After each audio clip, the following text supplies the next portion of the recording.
You're listening to Honey, We Made a Disney Podcast. Two friends since first grade, now dads reliving the Disney movies we grew up on with our own kids. I'm JB Waggoner. And I'm Eddie Ferguson, and on today's episode, we wait with bated breath for the bell to ring as we review Recess, School's Out. But before that, JB, how are you and the family doing? Doing good. I know we're going to touch on this in a little bit, but one of the unexpected side effects of watching a lot of a show that's not set in America is all of the things that my kids pick up on that are not Americanized. Idioms or, yeah. Yes. So the biggest one is my son now, after watching so many episodes of Bluey, he doesn't. So if we just said, "Hey, I want a banana," he will say it like that.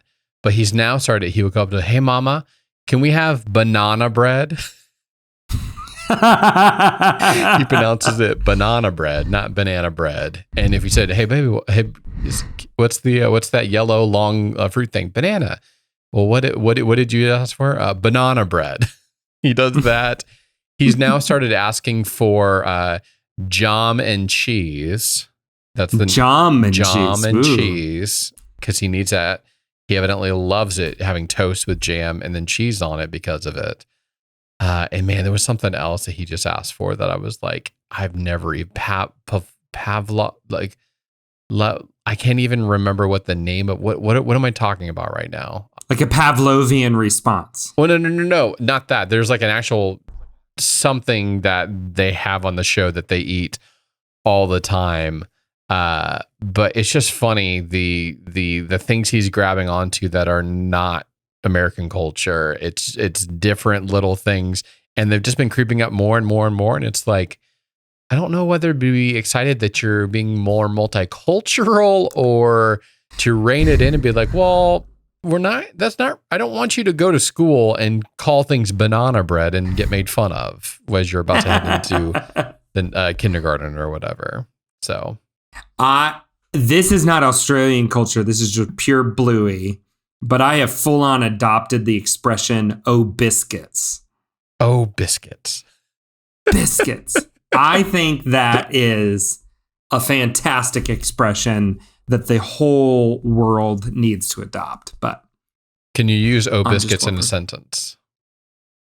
Well, if you listen, Bandit does this. He'll, something will happen, like he'll stump his knee or whatever, and he'll be like, "Oh, biscuits."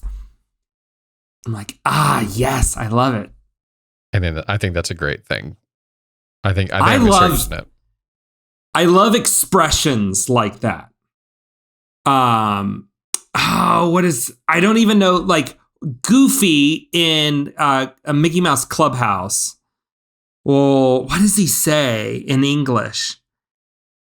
I can't remember what the word is in English now. We've been watching it so much in Spanish to try and help Lewis learn Spanish.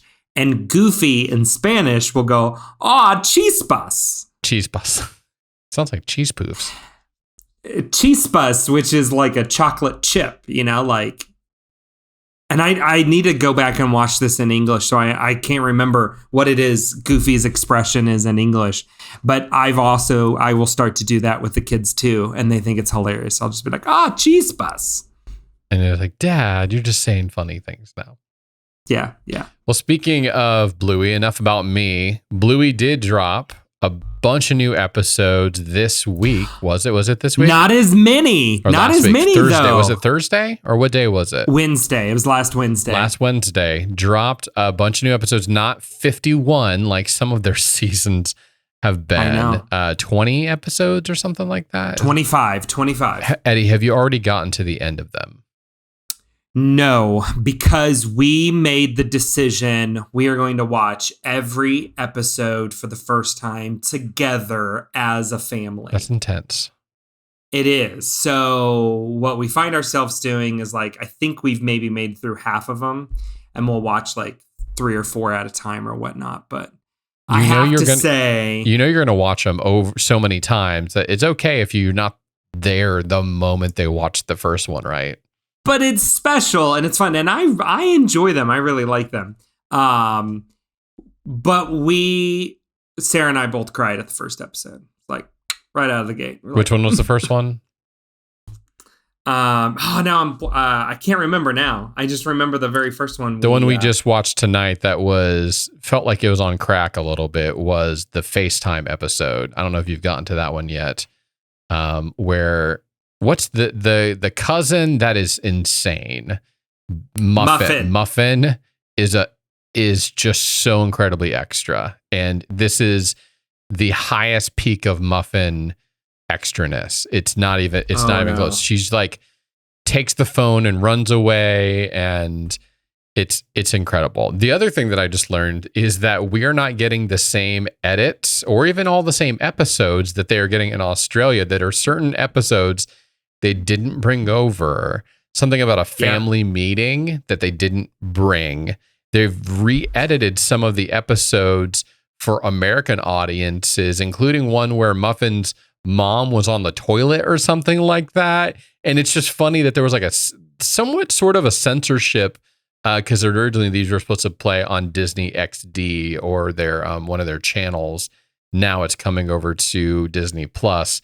And I guess there's been a big stink about the fact that they didn't just bring all of them over as they were made in Australia because they re-edited them and rechanged a few things.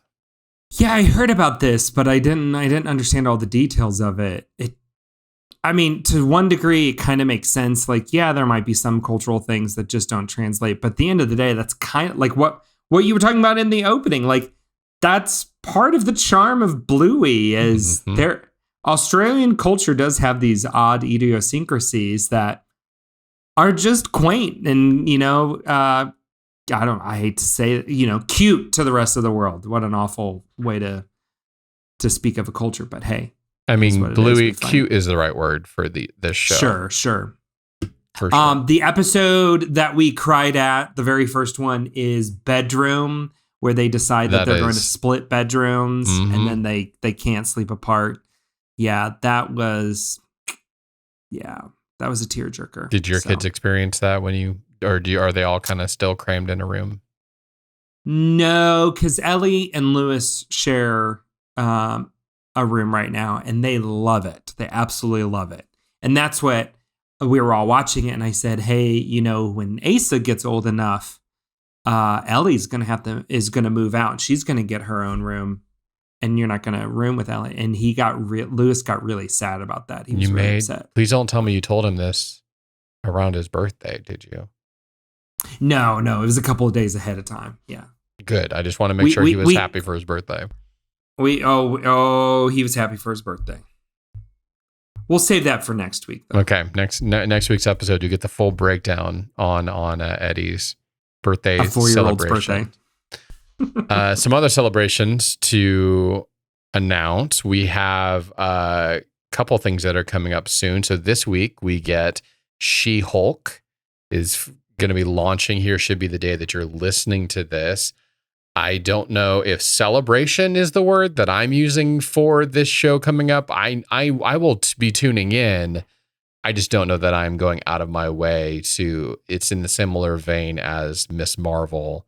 With the caveat, I don't think, Eddie, you're going to get a text from me saying you are missing out on the best thing on Disney. You have to watch this. I've watched all the trailers and everything. I'm just, I don't know. I'm not interested. Which is weird because I really liked, what do they call him? Like Professor Hulk or whatever in Endgame. I thought he had some really funny moments. And isn't this the series that apparently Daredevil is going to start creeping into the MCU a little bit more? I've been hearing about this. It makes sense because she's a lawyer. He's a lawyer. They should kind of either go up against each other or she should join the same practice or something like that. I'm guessing it's going to be adversarial to some degree, at least starting off. That's going to be my guess with me knowing nothing about the comics on this. I'm just saying she doesn't seem like, she seemed more like the high price attorney, like the higher attorney, like in the law firm. And he's the helping the down and out, the Robin Hood style attorney. But That's my complete knowing nothing at all just from the trailers I've seen. Well, and I think Wong is coming into this one as well. Because he's got to connect it. He's got to connect it. Well, and I think there was some episode about or something I saw on YouTube where it was like in the first few phases, it felt like Nick Fury was the character who popped into all the other not TV. Then it was just movies, all the other movies to kind of help tie everything together. And Wong is definitely that for phase 4, where he's the one popping in and out of everything to make the connections. And I like him. I'm totally fine with that. Benedict Wong's one of my favorite actors. I like him a lot. Yep. So check it out today. We may or may not be doing any sort of series recap. Probably not going to happen. It just depends. I think, I don't know. Are you a little... I'm gun shy. Trigger shy? Yeah, gun shy? Whatever's the term. After Miss Marvel, it was like... Yeah, that didn't leave a very good taste in my mouth. And I feel like I have a personal brand to rebuild after recommending you go watch that. So... You know what our new favorite Marvel show is? Oh, what is this? We watch this all the time right now.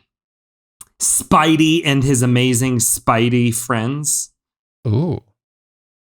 It's the new Marvel toddler show that's on Disney Plus. No, I haven't watched this at all. There's like Spider-Man, Spider-Ghost, and Spidey, I think are the 3. There's like 3 Spider characters. Black Panther shows up. Miss Marvel shows up in it. Yeah. I haven't watched any of that. It's like Lewis's favorite thing right now. I feel like I'm really behind because I just realized that the other show that I haven't watched at all yet is I Am Groot. We haven't checked that out yet. Is it out yet? We watched one. Yeah, it's out. It's out. We watched one. It reminded me very much of what they did him during the pandemic with Olaf, where it was like Olaf every day or whatever. Olaf presents. Well, no, the Olaf presents were just hysterical, where he's reenacting the different Disney movies.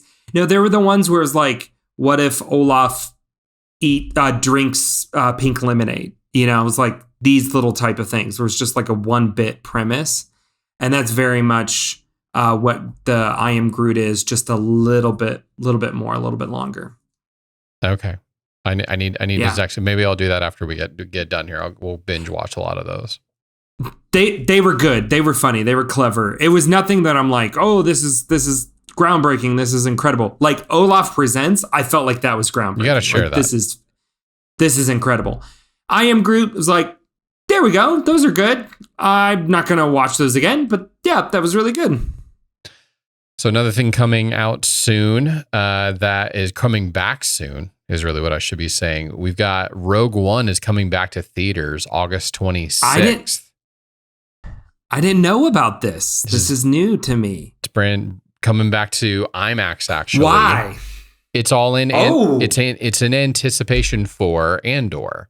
Andor's coming out the end of September, and you've got Andor is in Rogue One, and it's going to be the prequel kind of leading up to this movie.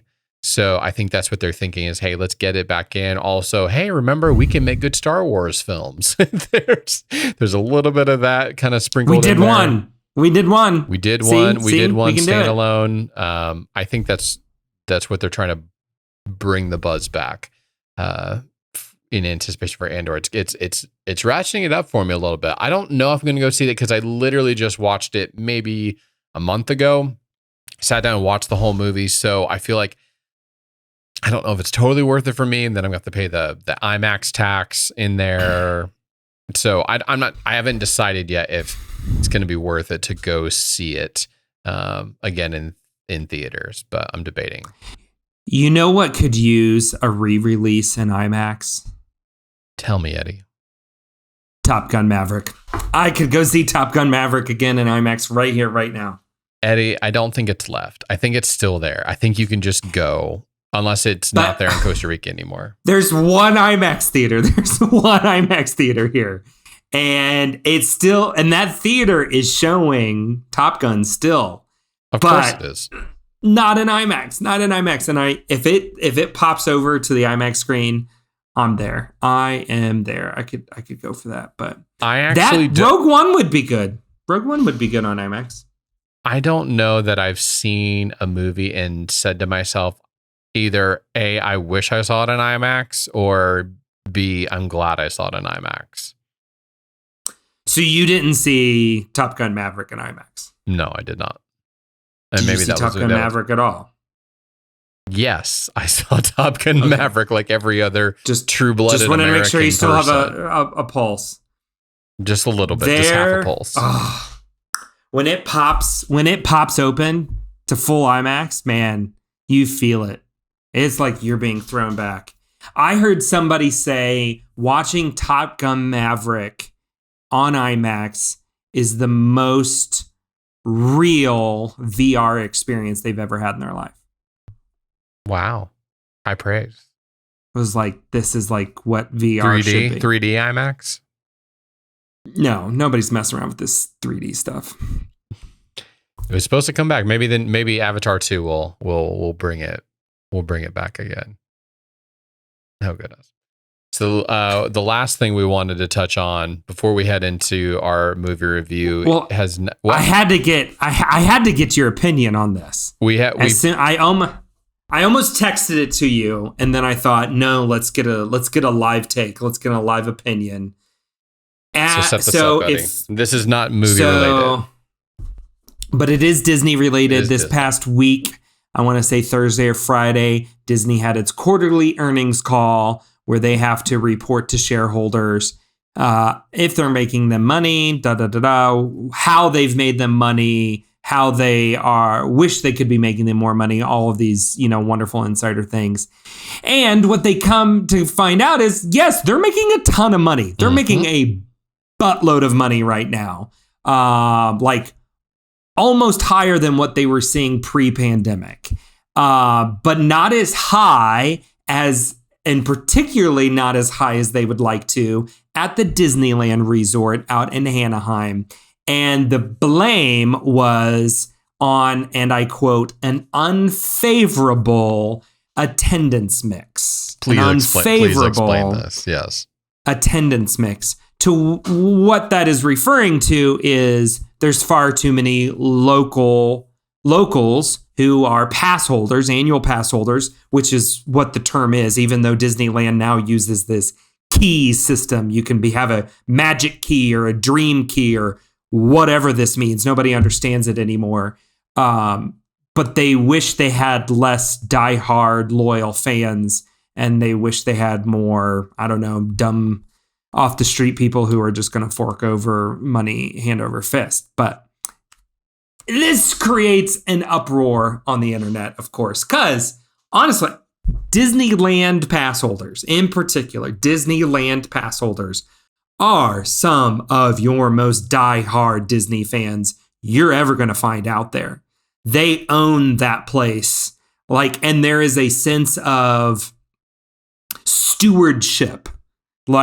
This is Walt's Park, and we are the keepers of Walt's Park, So it was this is literally the worst possible thing the CEO of Disney could say. The only worst thing is to actually,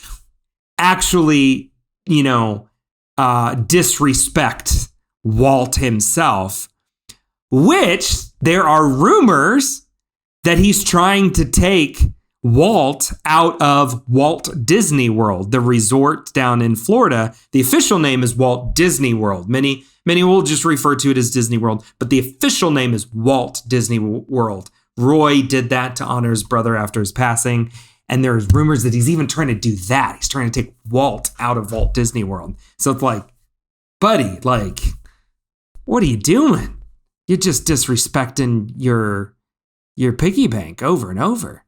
Disrespecting your piggy bank, it's going to be my new catchphrase for Chapek.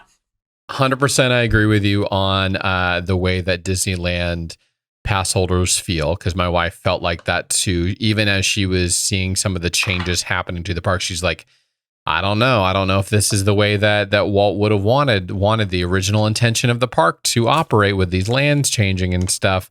So I see it. I also the parks has never been more packed out in any recent history that I know of from our experience, and as being a former pass holder of Disneyland. It felt kind of busy then, but all I've heard now is it's just more and more and more and more than it's ever been before.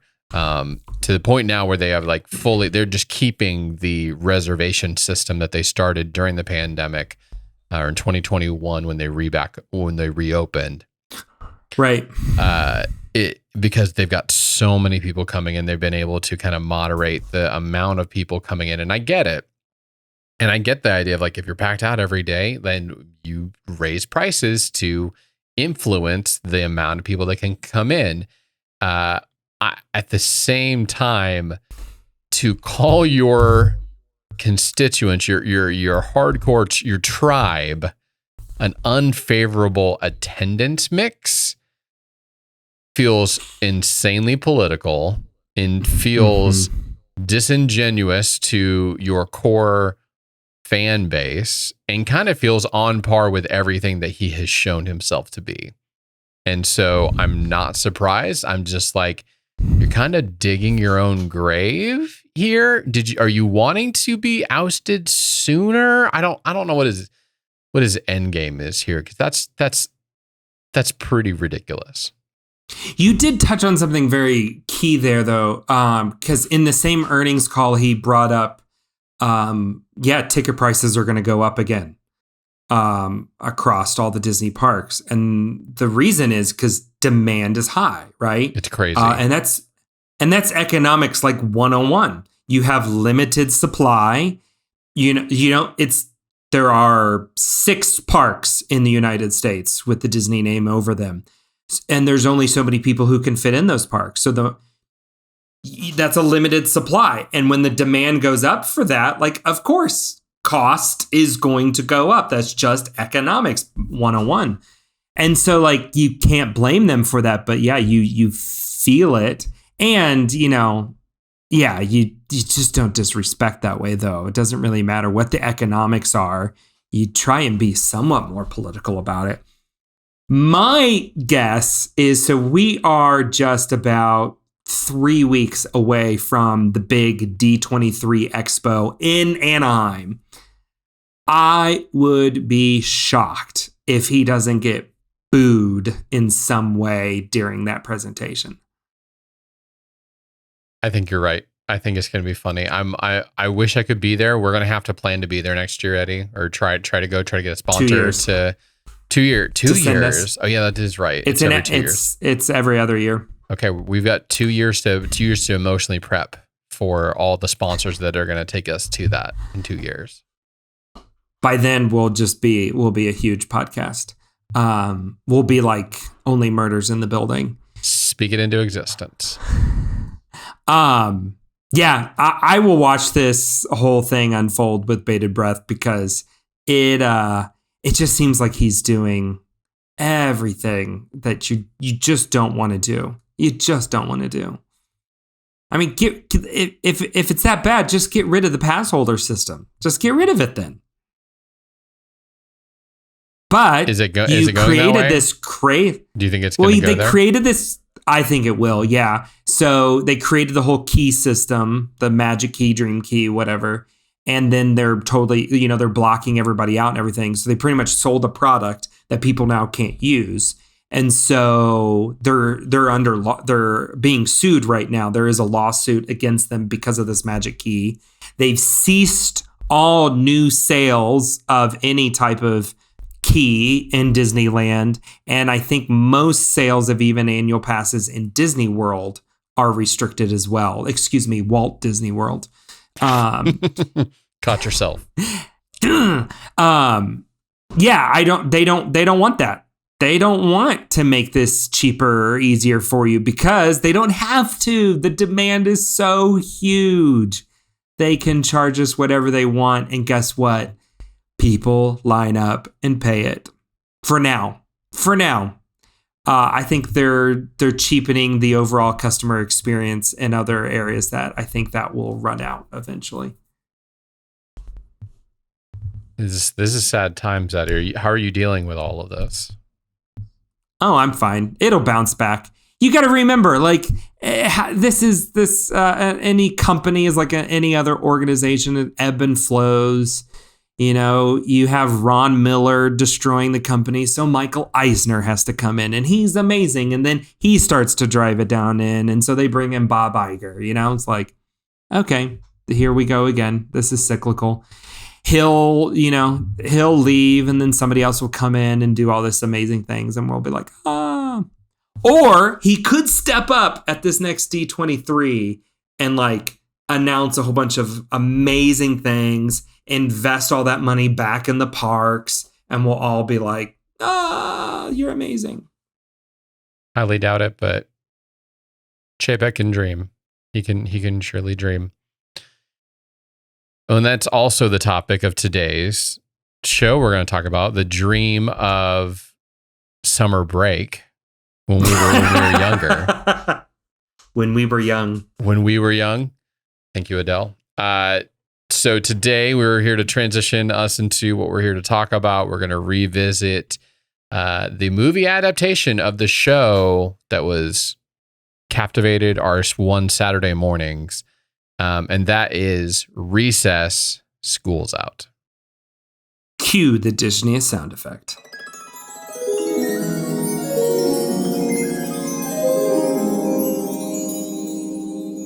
Okay, IMDb for Recess, School's Out is this. TJ and the gang must save summer vacation from disappearing forever. No. A lot of tense. There's very few characters in this. I was very impressed by their reservation. And yes, I'm in. So, okay, Eddie. Were you an avid one Saturday morning aficionado like I was?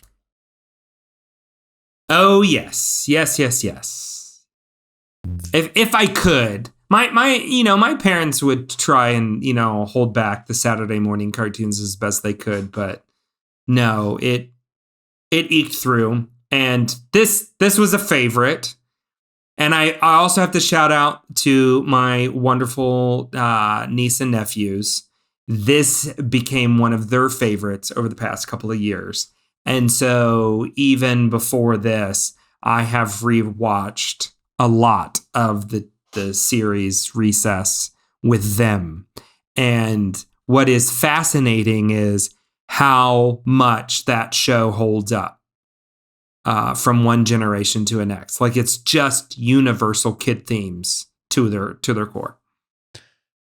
I was interested in this because we just recently did Doug's first movie. I had some. Yes, I'm tracking with you. Go. And so we've already kind of been down this road before of especially a one Saturday morning show getting its own movie. So it's interesting to see any show that they take to movie, because it feels like they have this need to take it farther, faster, higher, more intense than the show itself, what makes it magical, whatever that secret sauce is. And for some odd reason, the FBI almost always has to be involved with so there's got to be like a scientific thing that's gone wrong.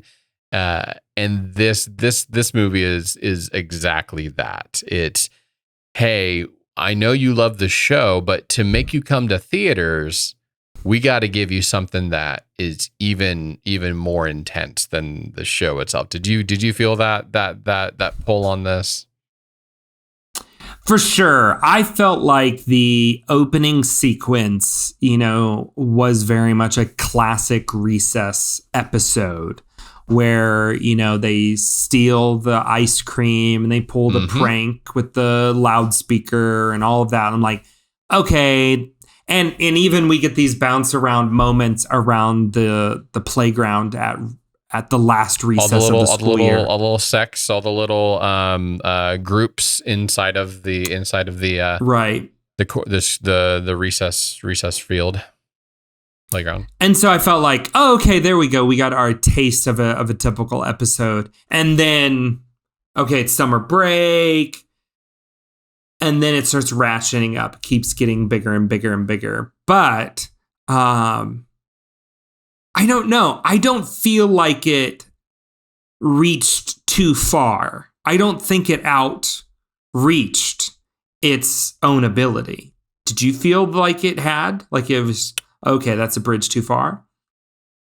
I felt like the thing that made the show magical for me was you are having everyday things happen to these kids that they're acting like little adults, and they're having to navigate the geopolitical landscape of each of their little individual tribes inside of this recess thing. We got the kindergartners are literally a tribe of kindergartners that are wild savages. You've got the dealer. You've got the king. You've got is it the Ashleys? I forget the girls. Yes. And so none of it is that serious, but they make it serious, and it's really fun and really. That's how I remember it. I'm going to say remember it because I held back from going back and rewatching the actual show again because I have such fond memories of it.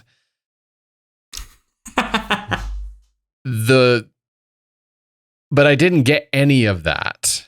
I got it for us, the opening scene, and then I got none of that the rest of the time because the rest of this movie is about the kids out of their element, out of their normal world in the adult world. And they're trying to almost be like investigator reporters. And I enjoyed some of the, like him talking on his recorder and things like that.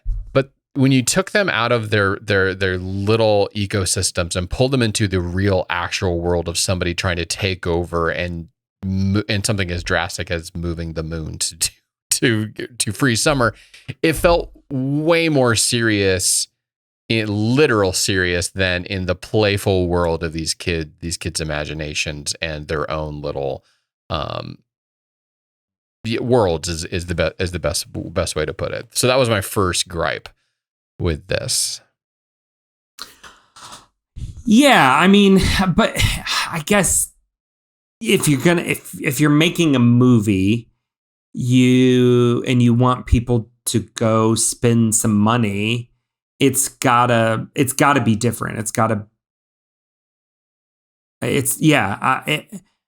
I would be disappointed if I dropped the money to go see it and I got exactly what I see for free, quote unquote, every Saturday morning. I want some out of the ordinary adventure, but still that maintains a similar ethos. Like, you've got your core 6 characters and you still get a lot of that same dynamic amongst the 6 core characters, just in a abnormal experience, abnormal from, the show.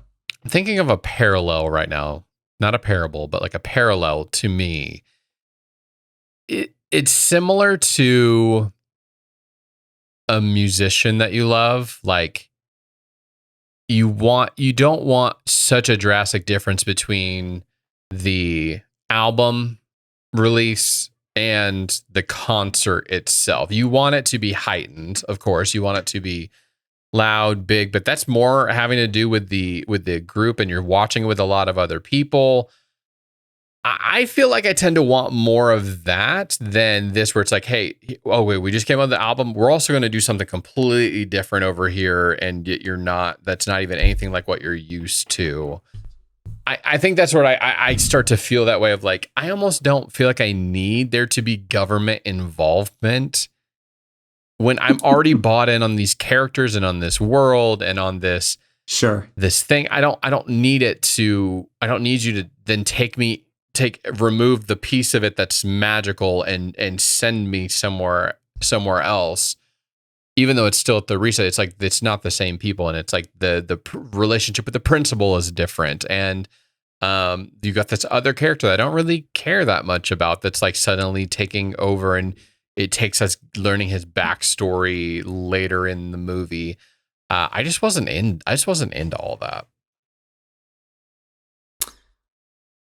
You said that was just one gripe. I feel like you have other gripes that you may or may not have written down. So this is the real gripe, and it made me hold off from rewatching any of the old Recess because I'm afraid of rewatching it and being let down. But I couldn't find almost any single quotable moment from this movie other than fat, saggy butt. What about, once again, I'm bested by my voluptuous hips? Randall, run to my house and get the butter. Okay, that was good. I couldn't write that one. I couldn't actually write that one down fast enough. So I didn't get that one because then they moved on. But the majority of this film, there was no witty dialogue, no like self-referential, no like, oh, this one's for the parents versus this one's for the kids. But I disagree. Like, one of my favorite moments is when TJ's walking out of the police station. He's like, I'll be a taxpayer one day. That was literally the one. That's the one line that I got written down, and that I enjoyed that one. But you've literally said them all. Now, as I say this, you might come up with several others. But I didn't have that sense of like, the dialogue was so generic and so bland. Even the you took my chick, you took my job. Well, enjoy it, pretty Petey boy, because you're gonna pay. It's like that's all you got. You know what they say: young is in and old is way out. And there's no like wah, wah, or any like self. I don't know. Like maybe it's just because I'm so used to now like watching even Bluey that we talked about at the front. There's so many one-liners that the parents say that only parents are gonna get, and I guess maybe I've just like tailored myself to be used to that. And everything is so cut and dry in this. There's no extra levels to it. It's very much exactly what you're getting. And because I wasn't bought into the narrative or plot that was going on with this other rogue teacher, it didn't, and it was exactly just, oh, we're investigating. Oh, there's someone up to something. Yep, they're up to something. Now something's happening in here. Okay, now we're just going over there. I didn't get the sense of like any fun banter or any fun back and forth, because it was just everybody trying to figure out what was going on at the thing, and they just were looking into it until they found it. It took a very serious a very serious take on the show, and it wasn't as fun, playful.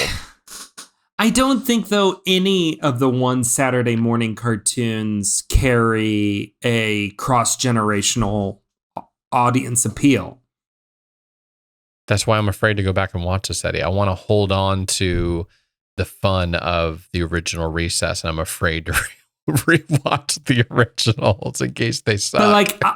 But I've gone back and I don't think they suck. I've not like rewatched them all, but I've sat down with my niece and nephews enough, and it's like, oh, these hold up. I really like these.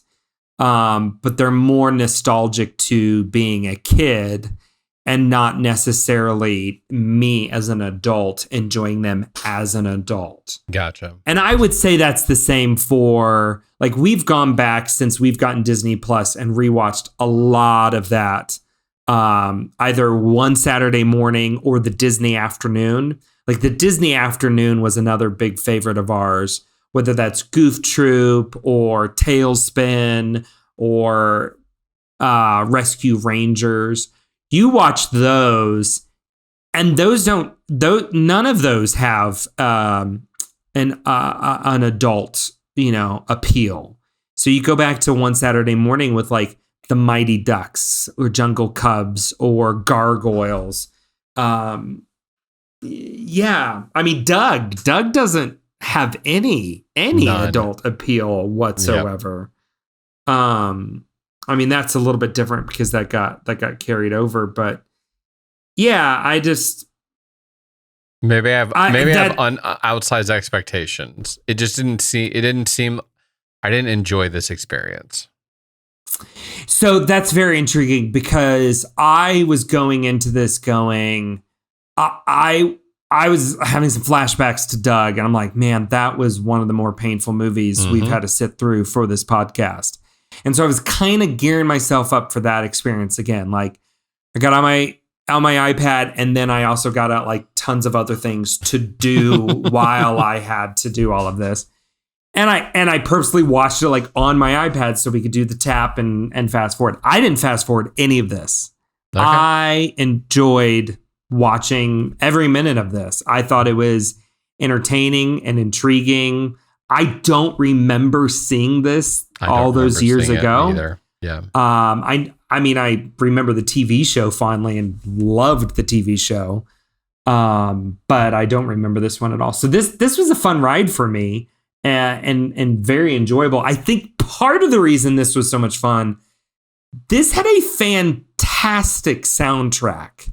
This had needle drop after needle drop. Like you've got you've got Three Dogs Night to Jimi Hendrix to Robert Goulet all in one. Like this has some really good songs in here. Dancing in the Street, Born to Be Wild. That was in part. I thought this had really good pacing. Any time this could slow down or start to drag, there was a good pickup moment, and often it was a needle drop song. That was Ninjas. Or Ninjas, which is fun. That's very much in the line of Recess. But. Literally, as the Ninjas came out and started playing around, my son slapped his head and was just like, "This is boring." Which is like right on cue with the Ninjas. And I was dying laughing. And I was just like, Dad thinks that too, son. I feel like we watched two different movies. Like you watched a cut, I watched a cut, and I got the bad cut in this film. I mean, don't get me wrong. Like this is nowhere near 5 gummy worm status whatsoever, and that's why I'm not gonna fight you hard on this. I mean, you're still wrong about Tarzan, and I'll continue to fight you on that. And your son agrees too. That's what he wanted to watch on his birthday. That's what we watched on his birthday. I was just like, okay, definitely better than Doug. So what are you giving it? What rating are you giving this film? Man, I've been thinking hard on this one. I think I'm gonna give this one a 2. Okay. I thought you were gonna give it higher. Because you talked it up like it was better than a 2. Well, a wise old friend of mine once told me to not go into any movie with too high of expectations because then you only go down from there. So when I went into this with pretty low expectations, it exceeded those low expectations. So, but still, it's a movie based off of a Saturday morning cartoon. Those can only go so high. Okay, well then, is there any in that category that is done really good? Probably not. That have exceeded the material. That you really liked the second movie we reviewed in this podcast ever, which was the duck DuckTales. DuckTales. You were very very high on DuckTales. I was not. It annoyed it annoyed me so much. You gave it a 1 and I gave it a 2.5. Okay. So high So praise. Even though I do love it and give it, and it is a rewatcher, the series DuckTales still out succeeds the movie. So, and I would say that that's the case here as well. Well, anytime the plot of the movie is we're going to move the moon so that we can cancel summer, you've gone too far. Like that's just like there's no coming back from that. So I believe the professional term is jump the shark. Jump the shark. You moved the moon. You jumped the shark by moving the moon. And so for trying too hard and not trying hard enough in the ways that a lover of this original show wanted, and because I would never, I'm not going to turn this thing on ever again. I'm going to give it a 1. I have no desire. I think no desire. You need to go back and watch some classic episodes. I almost don't want to, because I want to remember it for what it was. I'm afraid that I'm going to go watch it and be bored to tears and be like, why did I love this? I'm afraid. Well, Eddie. of course, I'm scared now. You're gonna feel some of that, right? We always feel that. You go back to your favorite places as a kid, and things aren't as big as you remembered them Pizza to be. King doesn't taste as good as it used to. Exactly. That was the one I just took out. You know, there's just foods that just not as good as they used to. And that cheesy bread is always going to be great. That's okay. That's okay. We can remember those things fondly. The pizza as a was kid. always bad at Pizza King. So, it was always the cheesy bread. The cheesy bread and the breadsticks is where it was at. What are you talking about? The pizza was always bad at Pizza King. I loved the pizza at Pizza King. No, I hated it. The little cubed pepperoni. That was pepperoni. You gotta salty. You got to put the paper towel on top to soak up all the grease and stuff like that. No, really you gotta leave that. You gotta leave that flavor on there. You gotta leave that on there. And having such great anticipation for the train to bring your soda along, and thinking, and the train would pass you and go to another table, and it was like, I want my soda. I remember it was Pizza King where I first watched together with many other people Kelly Clarkson as she ventured to win the first American Idol. That was one of the most indelible memories that I have. Okay. So it's funny that you bring up Kelly Clarkson, because I was thinking of her earlier. For those of you listening, if you don't realize this, I am an unabashed Kelly Clarkson fan. JB is a huge Kelly Clarkson fan. He just tries to hide it. He tries to act hide it behind these hazel eyes. Yes! No lie. What was this, like senior year of high school? Senior, yeah. We had that album and we rocked it out. We blasted it driving around the burg. Yep. If you listen to her, unfortunately, I have never been able to see Kelly Clarkson in concert, and that is something Sarah and I want to rectify. But that's neither here nor there for right now. We have watched our fair share of like Kelly Clarkson concert clips, and prior to her latest album, there was a distinct difference between her albums and her concerts. Because this is coming full circle. This is coming full circle. And I was thinking about this because her concerts were Kelly, and you got American Idol Kelly Clarkson, like why we fell in love with her ability to sing across all genres. Talk show Kelly Clarkson. But talk show Kelly Clarkson, it's like, okay, you can't have too much of a good thing, but that's yeah. And because she was under her contract, her album contract from American Idol, and they controlled and dictated everything she could and couldn't do. So she was not able to make the albums that she really wanted to, even though, man, they are still really, really good. Mm-hmm. You listen to her live in concert, it's even more amazing. It's incredible what she can do when she's not restricted like that. And then even her latest album, we love it. We listen to it all the time. When you shared that example earlier, I was Breakaway, like, right? There's an exception. Is Breakaway? There's an exception. Is Breakaway the album then that's it, right? The one that the one that we really love is Breakaway. But if you listen to her perform those songs live in concert, They're totally different than the album, but so much better. Okay, that's the kind of content you get and the suggestions you get on Honey, We Made a Disney Podcast, which your life has now been forever changed by listening to another episode. Be sure to subscribe so you don't miss out on any of these life-changing episodes to wherever you listen to your other favorite podcast. And while you're there, please give us a review and share this with your best friend. You can also check us out at honeywemade.com. You can see our full movie list there as we continue to go through all the Disney movies, good and bad, from 1988 to 2005, including next week when we are going to review another good one. Here we go, Eddie. Atlantis, The Lost World. Thank you for listening, and remember, aim it, don't throw it.